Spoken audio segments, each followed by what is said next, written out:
तो भाई लोग आज हम बात करने वाले हैं लुकिज्म के चैप्टर नंबर 222 के बारे में, और चैनल को सब्सक्राइब जरूर से कर लेना ताकि आगे आने वाली वीडियोस आप मिस ना कर सको।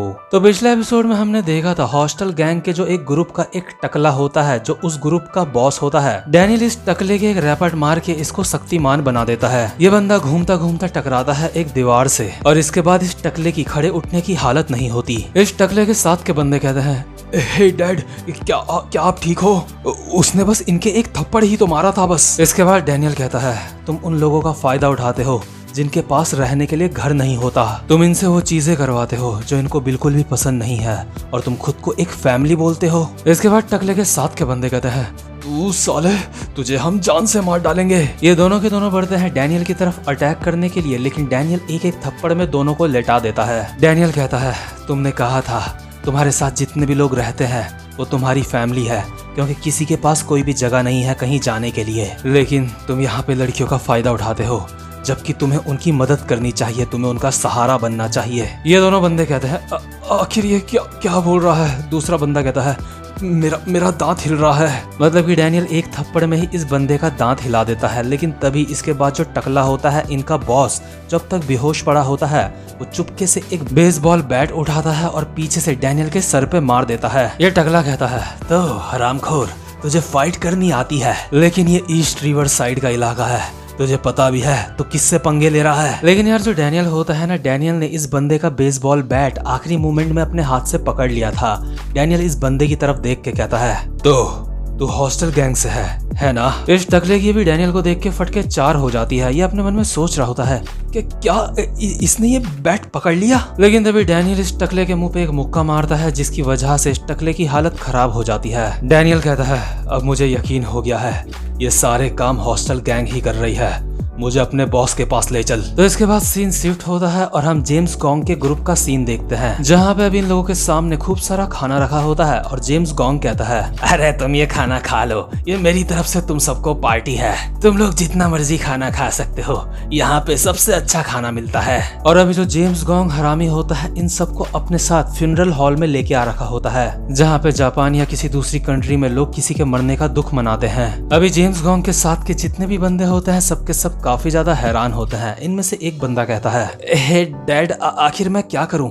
क्या मैं ये खाना खा लूं? हम सब ने यहाँ पे हर एक इंसान के हिसाब से सिर्फ 50 सेंट दिए हैं यहाँ पे अंदर आने के। तभी दूसरा बंदा कहता है, अबे हरामखोर, वो 50 सेंट यहाँ पे अंदर आने के नहीं थे, ये तो बस अपना एक दुख दिखाने का तरीका है उसके लिए जिस बंदे के फ्यूनरल पे तुम यहाँ पे आ रखे हो। और यार 50 सेंट ना बहुत ही ज्यादा कम होते हैं, इतने में तो कोई खाना आता ही नहीं है, और यहाँ पे सारे के सारे लोग दबा के खाना खा रहे होते हैं। और जो अभी इनका बॉस होता है जिसका नाम मॉली होता है, वो अपने मन में सोच रहा होता है, साला मैं तो हमेशा से बेघर था, लेकिन मैंने भी कभी किसी के फ्यूनरल में खाना नहीं खाया। इस बात से मुझे वो दिन याद आ गया जब उस सुअर से मैंने मार खाई थी। मैं दोबारा से वही बात सोच रहा हूँ। और यार इसका उस सुअर से मतलब होता है मोटे वाले डैनियल से। लेकिन तभी तो जेम्स गॉन्ग होता है ना, वो अपनी जगह से गायब हो जाता है, और ये लोग आपस में बात कर रहे होते हैं।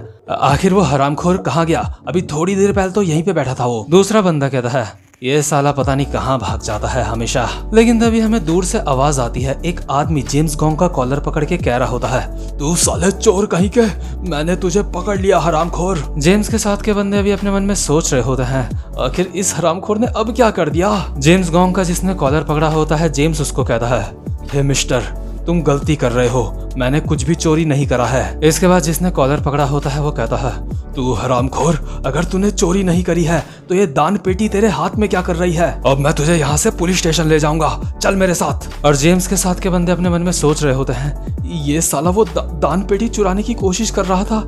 और तभी जेम्स इन बंदों को कहता है, हे हाय, और ये अपने मन में कहते हैं, अबे साले हमें हाय मत कह। और जो जेम्स के साथ के बंदे होते हैं यहाँ से भागने लगते हैं ताकि वो जेम्स के साथ पकड़े ना जाएं। इनमें से एक बंदा कहता है, डैड मैं यहाँ से जा रहा हूँ। तभी मॉली कहता है, अबे मेरे लिए भी रुक, इस साले को तो मैं बाद में देखता हूँ। और ये लोग यहाँ से भागने लगते हैं। लेकिन तभी जो जैस्मिन होती है अपनी जगह से खड़ी उठती है और जेम्स गॉन्ग की तरफ उंगली करके कहती है, तो वो तुम ही थे जिसने मेरा पर्स चुराया था।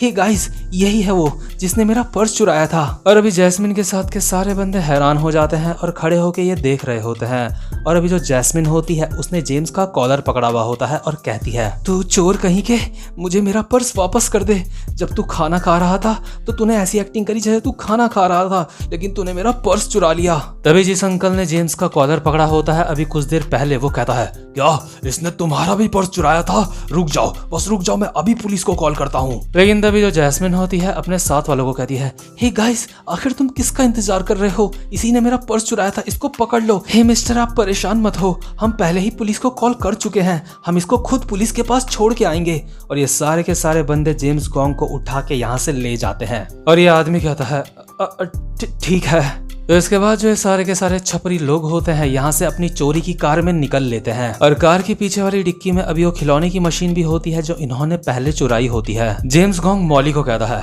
तो मैं तुमसे सीधी बात करता हूँ, तो ये जो जितने भी खिलौने हैं ये तुम किसी को बेच सकते हो। जिस किसी को भी तुम ये सामान बेचोगे लगता है वो काफी मोटी बुद्धि का है। हे डैड, आखिर वो कौन है? लगता है वो इंसान दिल का काफी अच्छा इंसान है। इसके बाद मॉली कहता है, क्या अच्छा इंसान? और मॉली अभी अपने मन में सोच रहा होता है, साला इसको मैं अपने साथ इसलिए लाया क्योंकि मुझे कार ड्राइव करनी नहीं आती। ये हरामखोर मुझसे कुछ ज्यादा ही सवाल पूछ रहा है और वो एक अच्छा इंसान है जिसको हम ये बेचेंगे घंटा। मॉली कहता है, हम जो भी सामान चुराते हैं वो इंसान हमसे वो सारा सामान खरीदता है। इसके बाद जो जेम्स होता है वो कहता है, क्या आखिर वो कौन कौन सा सामान खरीदते हैं? इसके बाद मॉली कहता है, अरे तुम ड्राइव करो बस। मॉली अभी अपने मन में सोच रहा होता है, वो लोग अच्छे लोग नहीं है, वो है हॉस्टल गैंग। इन लोगों ने ही मेरे हाथ में ये एच का साइन बनाया है और जब किसी के हाथ में ये टैटो ये साइन बन जाता है तो वो डैड कहलाता है अपने ग्रुप का। जब किसी को ये साइन मिल जाता है तो वो अपने ग्रुप का लीडर बन जाता है और जिसके पास ये साइन होता है वो डायरेक्टली हॉस्टल के बड़े मेंबरों से मिल सकता है। मैंने ये अपना टैटो अपने हाथ में बनवाया है। मैंने तो बल्कि ऐसा इंसान भी देखा है जिसने ये टैटो अपने गाल पे बनवाया था। हॉस्टल गैंग में इतने सारे लोग हैं कि वो एक दूसरे को नहीं जानते और इसी टैटो की मदद से वो एक दूसरे को पहचानते हैं। हॉस्टल गैंग उन सारे चोरी के सामानों का ठीक से ध्यान रखती है जिसको नॉर्मल इंसान बेच नहीं सकता। और साथ ही साथ में इनके अंडर में जो ग्रुप्स काम करते हैं ये उनकी भी रक्षा करते हैं, उनका भी ध्यान रखते हैं। हॉस्टल गैंग अंदर ही अंदर से अपने लोगों से भी फाइट कर रही है। ये दो हिस्सों में डिवाइड हो चुकी है और इसका जो एक हिस्सा है वो ज्यादा ताकतवर है और हम उस साइड के लोगों के लिए काम करेंगे जो ज्यादा ताकतवर है। लेकिन इस बेवकूफ जेम्स को ये समझाने का कोई भी फायदा नहीं है। मॉली जेम्स को कहता है, ऐसा नहीं है कि वहाँ पे कोई भी जा सकता है और कोई भी सामान बेच सकता है, बस कुछ स्पेशल लोग ही ऐसा कर सकते हैं। जेम्स कहता है, अच्छा ऐसी बात है। डैड सॉरी, माफ करना, मुझे नींद आ गई थी। हे, ये शीशा कैसे खोलते हैं बगल का? खैर, ये जो बंदा सबको एच नाम का टैटू देता है यही सबसे सारा का सारा सामान खरीदता है ना? लो डैड, हम यहाँ पे पहुँच गए, हमें यहीं आना था ना। और यहाँ पे पहुँचते ही जो जेम्स हरामी होता है कार का हॉर्न तेज तेज से बजाने लगता है और मॉली ये देख के काफी ज्यादा डर जाता है। मॉली कहता है, अबे साले पागल, आखिर तू ये क्या कर रहा है? ये सब करना बंद कर। जेम्स कहता है, मैं कब से हॉर्न बजा रहा हूँ, ये लोग बाहर ही नहीं आ रहे हैं, हम तो इनके मेहमान हैं। लेकिन तभी यहाँ पे दो लोग आते हैं जो हॉस्टल गैंग के खास बंदे होते हैं। ये दोनों कहते हैं, आखिर यहाँ पे इतनी रात को इतना ज्यादा शोर कौन मचा रहा है? अरे तुम्हारे हाथ में तो एच का साइन है। तभी जो मॉली होता है वो कार से बाहर आता है और कहता है, सॉरी सर, मुझे माफ कर दो। और यार वैसे जिसको मैं मॉली कह रहा हूँ ना, उसको असल में लोग मोल कह के बुलाते थे। ये एक मोल नाम का जाना माना चोर था एक समय पे और इसने एक बार हमारे मोटे वाले डैनियल का भी पर्स चुराया था। तो जो ये दो बंदे होते हैं वो कहते हैं, तो तुम यहाँ पे कुछ बेचने के लिए आ रखे हो? इनमें से एक बंदा कार के अंदर झांक के जेम्स को देखता है और कहता है, आखिर ये कौन है? इसको तो मैंने पहले कभी भी नहीं देखा। तुम्हें यकीन है ये बंदा हमारी गैंग का है? चलो इसका टैटो चेक करते हैं। तभी मॉली कहता है, ये बंदा मेरे साथ है। लेकिन यार जो जेम्स पागल होता है अभी भी तेज तेज से हॉर्न बजाने में लगा हुआ होता है और ये बंदे जेम्स को कहते हैं, तू मदर, अबे साले हॉर्न बजाना बंद कर, अगर बॉस के आदमी यहाँ नीचे आ गए तो वो तेरी कह के ले लेंगे। जेम्स कहता है, क्या?